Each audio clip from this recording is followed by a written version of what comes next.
할렐루야. 우리 함께 주님 가르쳐 주신 기도 함께 드리겠습니다. 하늘에 계신 우리 아버지, 아버지의 이름을 거룩하게 하시며 아버지의 나라가 오게 하시며 아버지의 뜻이 하늘에서와 같이 땅에서도 이루어지게 하소서. 오늘 우리에게 일용할 양식을 주시고 우리가 우리에게 잘못한 사람을 용서하여 준 것 같이 우리 죄를 용서하여 주시고 우리를 시험에 빠지지 않게 하시고 악에서 구하소서. 나라와 권능과 영광이 영원히 아버지의 것입니다. 아멘. 우리 찬송 495장 함께 찬양 드리겠습니다.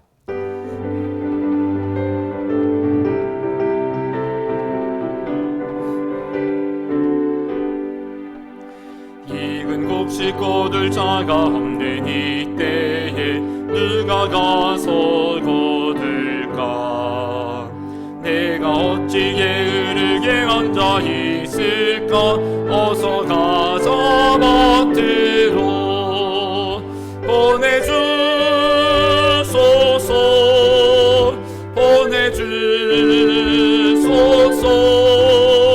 재단 숯불 내 입술에 대니 어찌 주저할까? 주여 나를 보내주소서. 주가 들을 다니시며 일꾼 부르나 따르는 자 적도다. 보라, 주의 사랑하는 익은 곡식을 어서 거두러 가자. 보내주소서.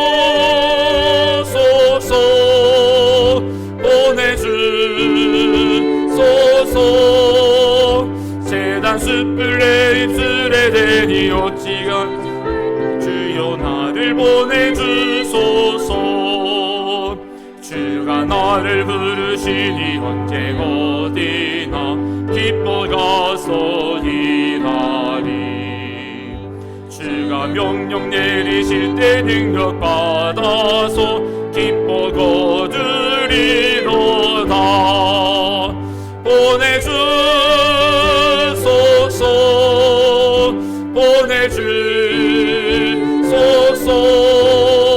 재단 숯불 내 입술에 대니 어찌 주저할까? 주여 나를 보내주소서.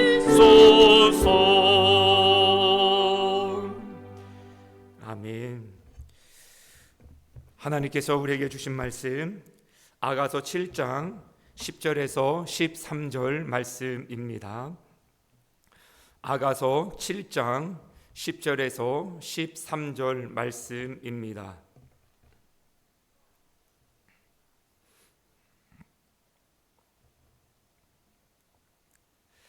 우리 한 목소리로 합독하겠습니다.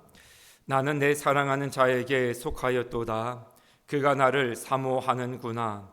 내 사랑하는 자야, 우리가 함께 들로 가서 동네에서 유숙하자.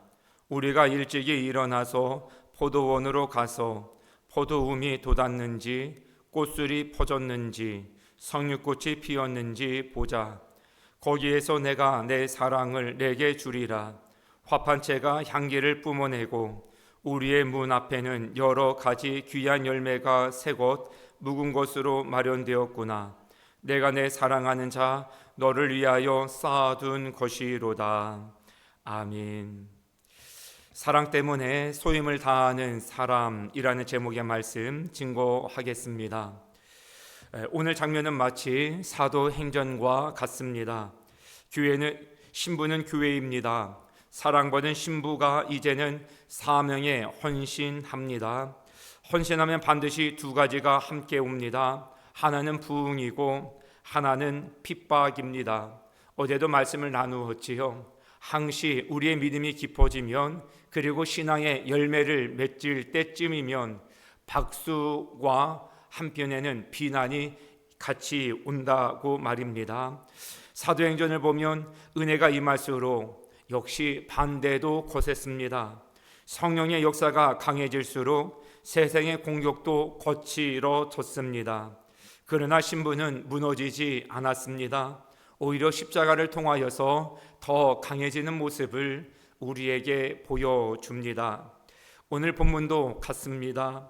예수님을 사랑하는 신부가 들판으로 나갑니다. 복음을 들고 포도원으로 가는 것입니다. 그리고 거친들에서 승리하는 아름다운 신부의 모습으로 서게 됩니다. 신랑 되신 예수님은 바로 그 모습을 가장 기뻐하십니다.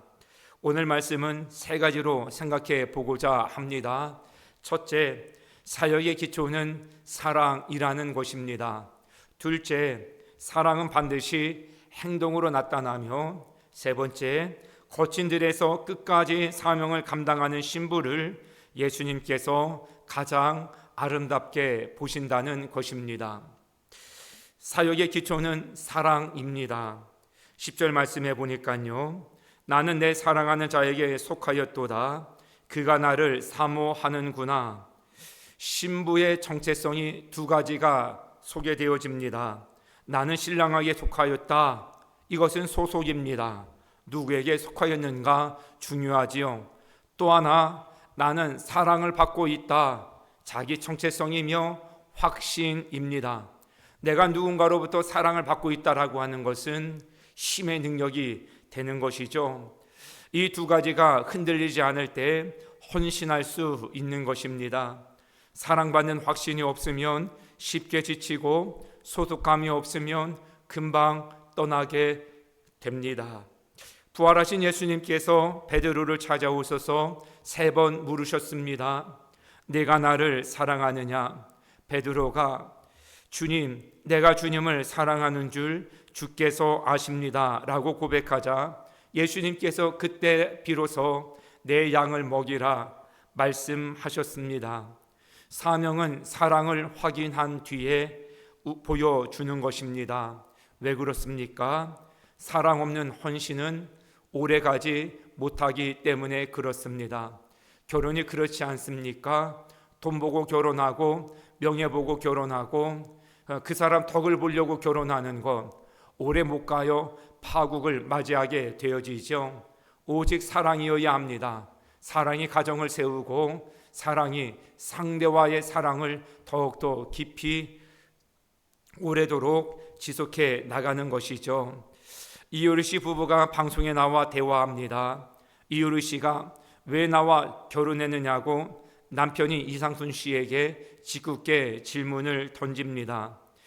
이상순 씨가 말합니다. 내 말리지 쓰려고 농담처럼 대답했습니다. 그런데 남편이 다시 너는 왜 나와 결혼했느냐고 이효리 씨에게 물었습니다. 그때 이렇게 얘기합니다. 오빠랑 말하는 게 너무 재미있어. 말하려고 결혼한 것 같아. 참 깊은 말입니다. 부부 사이에 잘 통하는 것은 중요한 삶의 자세입니다. 저희 부부도 그렇지만 자녀들에게도 종종 강조하여 말하는 것이 대화의 소중함입니다. 여러 조건이 있겠지만 소통이 잘 되어지는 것 무엇보다 중요합니다. 소통하면 행복하고 불통하면 불화하기 때문에 그렇습니다. 말이 통하지 않는 것은 마음이 통하지 않는다는 거예요. 사랑하는 사이에 이보다 더 불행은 힘듦은 없습니다. 신부된 교회도 그렇게 고백해야 합니다. 예수님과 대화하는 것이 좋습니다. 예수님과 함께 시간 보내는 것이 좋습니다 라고 말입니다. 이것이 사랑입니다. 또 다른 인터뷰에서 기자가 이상순 씨는 좋은 사람입니까? 라고 이효리 씨에게 이렇게 묻자 말합니다.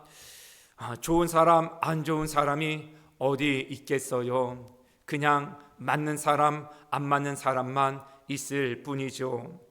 저는 이 말을 들으며 묘하게 복음적인 느낌을 받았더랬습니다.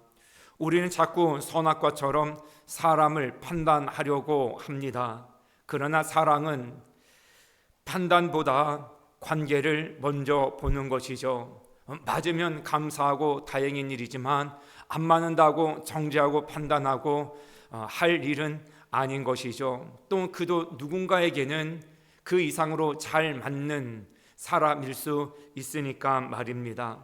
성도님, 오늘 예수님께서 우리에게 무엇을 말씀하실까요? 너 나에게 속해 있냐? 묻고 싶어 하지 않으실까요? 그래서 오늘을 살아가면서 우리도 주님 앞에 이런 고백했으면 좋겠어요. 주님, 전 주님께 속하 있는 게 너무너무 좋습니다. 예수님과 함께하는 예배가 좋고 기도가 좋고 말씀 읽는 것이 좋습니다. 말씀대로 살다가 손해보는 것도 즐겁고 말씀대로 살다가 내 뜻이 포기되어지는 것도 저는 기쁩니다. 주님도 하나님의 말씀에 순종하는 것을 기쁨이요 양식으로 삼으셨던 것처럼 저도 주님께 그와 같은 관계인 것이 너무 좋습니다. 이렇게 주님께 고백하며 살아가면 주님께서 우리의 삶의 여러 가지 모습들 또한 여정 속에 얼마나 기쁨을 감추지 못하시겠습니까? 오늘도 우리 모두의 억지 신앙이 아니라 주님을 향한 사랑의 신앙으로 하루를 마무리해 나갈 수 있기를 주님의 이름으로 축복합니다. 사랑하면 적극적으로 들로 나가게 됩니다. 11절 말씀해 보니까 내 사랑하는 자야 우리가 함께 들로 가서 동네에서 유숙하자. 이제 신부가 먼저 말하는 겁니다. 함께 들로 갑시다. 이것이 성장입니다. 가만히 있는 게 아니에요. 부담된다고 도망가는 것도 아닙니다. 현장으로 가겠습니다. 이전에는 신랑이 불러도 머뭇거렸습니다. 그런데 이제는 신부가 먼저 현장으로 나가는 것입니다. 이것이 사도행전의 교회입니다. 성령을 받은 교회는 가만히 있지 않습니다. 들로 나갑니다. 거리로 나갑니다. 땅끝까지 갑니다. 할렐루야. 사랑하는데 어떻게 잠잠할 수 있겠느냐는 거예요. 사랑하는데 어떻게 가만히 있을 수 있겠느냐는 거예요. 잠잠할 수 없다는 거예요. 오늘 찬송가 가사처럼 제단 숯불을 내 입술에 대니 내가 어찌 잠잠할 수 있겠는가. 그 고백과 결을 같이 하는 모습입니다. 12절도 우리에게 보여줍니다. 우리가 일찍이 일어나서 포도원으로 가자. 사랑은 게으르지 않습니다. 사랑은 일찍 일어납니다. 사랑은 움직입니다. 사랑은 포도원으로 가는 것입니다. 사랑하는 성도 여러분, 우리의 현장으로 복음을 들고 나가는 것, 그것이 오늘 신랑을 향하여서 신부가 고백하는 포도원으로 가자 하는 고백입니다. 학교로 가는 것입니다. 열심히 공부하고 열심히 꿈을 위하여서 이루는 것이죠. 열심히 직장에 나가서 근로 하는 것입니다. 동시에 목적이 단지 경제활동이 아니라 그 경제활동으로 주어진 그 자리를 복음의 생산성이 있는 복음 전파의 영역으로 삼아 나가는 것이죠. 우리 여기서 중요한 이미지가 성류라는 게 있어요. 유대인들은 성류를 특별하게 여겼습니다. 성류 안에는 많은 알갱이가 있지 않습니까? 그들은 그것을 토라의 613개 계명과 연결시켜서 묵상하곤 했습니다. 그러므로 성류는 말씀 순종의 풍성한 열매를 상징합니다. 대제사장의 옥자락에서도 방울과 함께 성류가 달려 있었습니다. 준비되지 않으면 방울 소리가 끊기지만 순종하면 성류 같은 열매가 맺히게 됩니다. 또 하나는 화판채입니다. 화판채가 향기를 뿜어내고 13절에 말씀하고 있어요. 화판채는 히브리어로 두다임입니다. 사랑의 열매들이라는 뜻이에요. 원래 이 화판채가 임신 촉진제로 사용되기도 했던 열매입니다. 그 어원은 도드예요. 사랑하는 자라는 뜻입니다. 저는 이것을 성령의 은사로 묵상합니다. 사랑으로 들판에 나아가면 성령님께서 은사를 주신다는 것입니다. 말씀의 열매도 주시고 성령의 향기도 주십니다. 가만히 있으면 얻는 게 없어요. 주시면 움직이겠습니다. 우리는 그렇게 순서를 정하지만 주님은 가라, 내가 너에게 능력을 주겠다 말씀하십니다. 무엇이 문제입니까? 순종이 먼저입니다. 사랑하면 먼저 움직이는 것이죠. 그러면 사랑을 할 수 있는 모든 능력과 은사들을 성령님께서 부어주심을 믿으실 수 있기를 바랍니다. 고린도전서 12장 끝에서도 더 큰 은사를 사모하라 하고 이어지는 13장에서는 사랑을 말합니다. 결국 사랑이 없는 은사는 사람을 피곤하게 하지만 사랑 안에서 흘러나오는 은사는 사람을 살립니다. 성도님, 오늘을 사랑한다면 움직여 보실 수 있기를 바라요. 더 적극적으로 하나님의 사명자로 살아낼 수 있기를 바랍니다. 집에서는 먼저 따뜻한 말을 건네시고, 교회에서도 먼저 기도 자리를 지키시고, 일터에서도 먼저 섬기시기를 주저하지 않으실 수 있기를 바랍니다. 오늘 우리의 작은 순종 하나가 석류 같은 열매와 화판재 같은 향기로 이어지기를 소망합니다. 거친 들에서 올라오는 신부가 가장 아름다움을 신랑이 고백하고 있습니다. 8장으로 가면 현실이 나옵니다. 신부는 세상으로부터 업신여김을 받습니다. 나를 업신여길 자가 없었을 것이라. 세상은 신랑이 보이지 않으니까 교회를 약하게 보는 것이에요. 사도행전의 성도들도 그랬습니다. 감옥에 갇히고 조롱당하고 핍박을 받았습니다.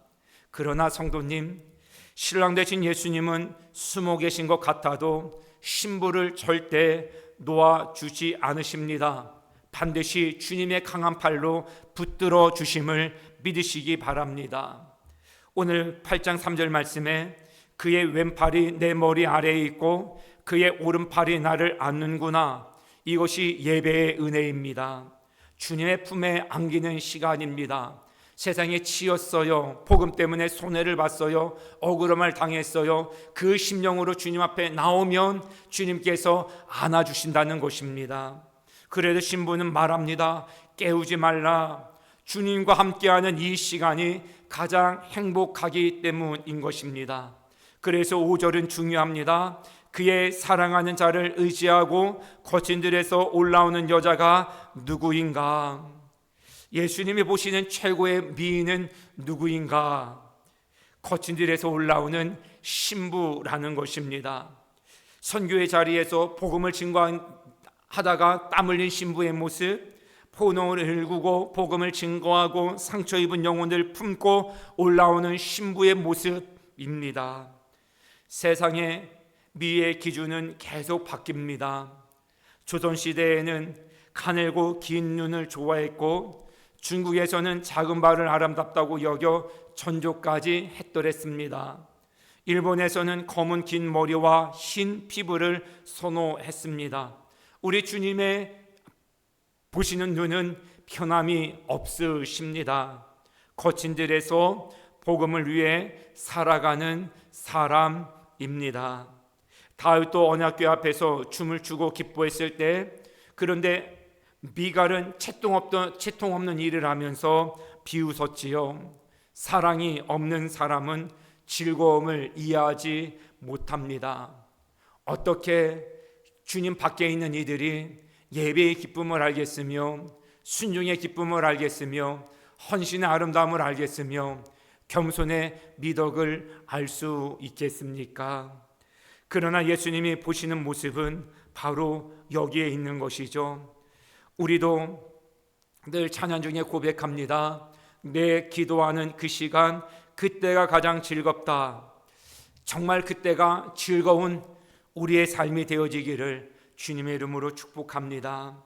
주님은 거친 들에서 주님을 의지하며 살아가는 성도님들을 가장 아름답게 보십니다. 오늘 삶의 자리에서 복음을 붙들고 끝까지 걸어가시는, 끝까지 복음으로 살아내시는 신부가 되어갈 수 있기를 바랍니다. 결론입니다. 사랑받은 신부답게 살아가십시다. 오늘 말씀의 핵심은 분명합니다. 사랑받은 신부는 들로 갑니다.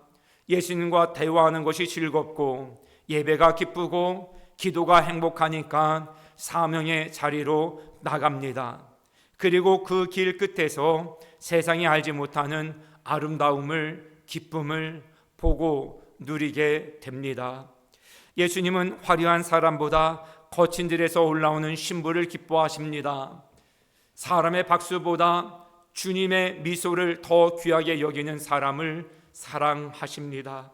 그러므로 우리는 오늘 사랑받는 사람답게 살아가야 합니다.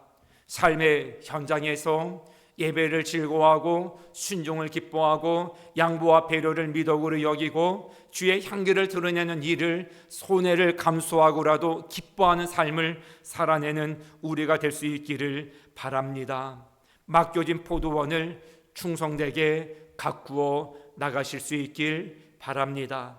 오늘도 가정에서, 일터에서, 학교에서, 교회에서도 나는 주님께 속한 사람입니다 라는 고백으로 살아내실 수 있기를 바라며, 거친 들에서도 끝까지 복음을 붙들고 올라오는 아름다운 신부로 걸어가시기를 우리 주님 예수님의 이름으로 축복합니다. 아멘. 기도드리겠습니다. 하나님, 우리를 주님의 신부로 불러주시고 오늘도 사랑으로 붙들어 주심을 감사드립니다. 때로는 거친들과 같은 삶의 자리에서 지치고 흔들리지만 우리를 향한 주님의 사모하심이 여전히 변하지 않음을 믿게 하옵소서. 예배가 의무가 아니라 기쁨이 되게 하시고, 기도와 말씀의 자리가 억지가 아니라 사랑의 대화가 되게 하옵소서.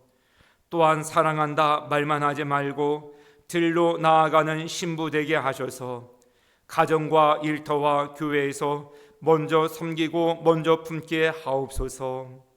세상의 기준과 평가보다 주님의 미소를 더 귀하게 여기게 하시며, 거친 들에서도 끝까지 복음을 붙들고 올라오는 아름다운 신부로, 교회로 오늘을 살아내도록 이끌어 주옵소서.